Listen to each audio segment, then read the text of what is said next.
This is Panda. You're on Cobra-Source MMA.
Hi, welcome to Inside the Fight with Coach Dana Morrissey, brought to you by Cobra-Source MMA.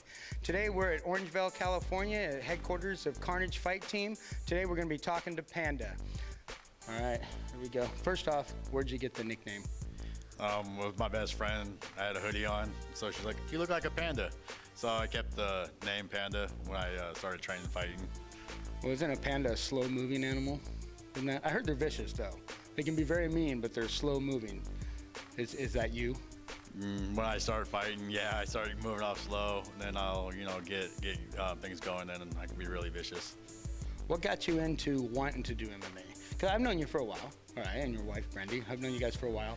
So what got you motivated to want to do this as a sport? Well, I got into camo about 3 years ago. The very first fight, I went with Brandy. We went to Badge versus Badge, Gary Shirley show. Sat cage side and saw, Thomas and Armando and Dave Huckwa and all those guys there. And I was like, I've been an athlete most of my life, from playing basketball, baseball. I wrestled in junior high. High school, played football, just playing baseball all my life. So I was like, hey, I was an athlete, I didn't stop, training a little bit. What got me into it was Oscar Martinez. He needed some bodies to roll, and at that time I was pretty heavy, so he wanted some big bodies. I went down to St. Cal MMA down in Stockton, rolled with him down there, and I was like, hey, need to get back in shape, so this is probably one good way of getting back in shape. And I just started sticking with it, and then one day went to Gary Shirley's house. He's like, hey, you're gonna fight. I was like, really? I was like, okay. So, I asked Brandy, I was like, hey, what should we do? 6 weeks out, we need to figure out if I'm gonna do this fight or not. And I was like, yeah, okay, let's just do it, So I did it. I fought a guy named Marcus Young. I lost on split decision. Very first fight I had. To me, I thought I, could have done a lot better. I've been improving. So the training camp that I have, I've been working with Anthony Bivens. Yeah, I was going to ask you about that because I saw your first fight. Okay, so your first fight, you could tell you're really raw. Okay, you were just new to this. Did you have any formal training of any kind of combat sport before that? No, I didn't. The only thing I had was I was getting junior high wrestling, just getting back into it. I was doing jiu-jitsu with Anthony Bivens and Ken Alexander from Uriah Faber. So I camped down there on the weekends. So that's the only thing I got into was doing jiu-jitsu. I was like, okay, let's just do it. So we decided to go. I couldn't train in Sacramento because of the conflict of interest when I do work for Camo. I went down to Big E's. Big E's down at Deepwater Academy, down with Big E and Kelly. And back actually was in Fairfield. So I was training down there, and I was getting a lot of rounds in down there with those guys. And then on the weekends they do open things, so I was going down there with I texted my good buddy Mike Gonzalez to come down and come beat me up, and then he we would go to Carnage, the old Carnage down the street, and we'd go there on Saturdays and Sundays, and we'll spar there, and he just beat me up pretty badly. I took the beating. That's the hardest I've ever been hit. The guy I fought didn't hit me that hard. I was like, what's this? If I've been hit by Mike, really hard hitter, I could take pretty much anything. So between that first fight, where you were pretty raw, watching that fight, and this one now, what do you think the difference is going to be with you? Your skill set, what you're going to do, what you're going to bring to this fight that's different than what you brought to that first fight? My technical is a lot better now from that first fight. I was really tentative. I was thinking about throwing punches, but I really wasn't.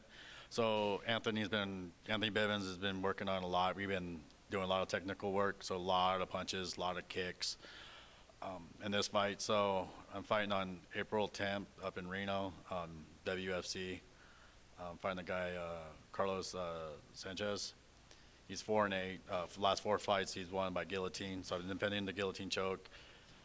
A lot of throwing. I've been throwing hundreds and hundreds of jabs and working jabs and crosses and combos. So I'm getting everything defined. Now I'm here at Carnage with you, trying to define everything, put everything all together, so I can have a good fight on the 10th of April.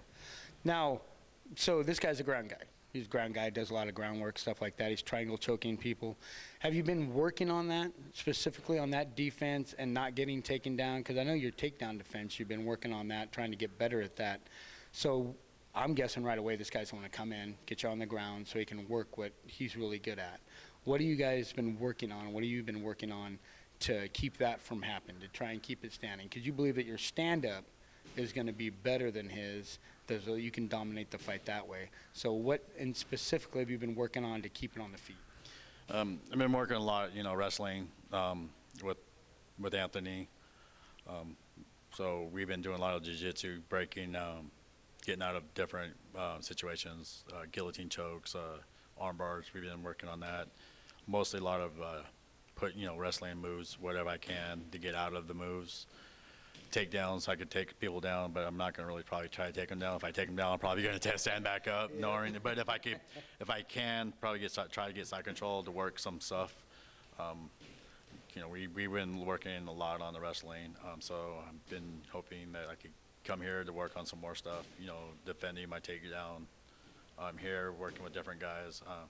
Been working with big bodies down there when I can, so that's a good thing. Heavier bodies so that I could push off me and try and get back into my guard with when I do my jiu-jitsu. So how do you think it works for you to work at a lot of different camps instead of, because I know you don't really have like a one camp that you stick with.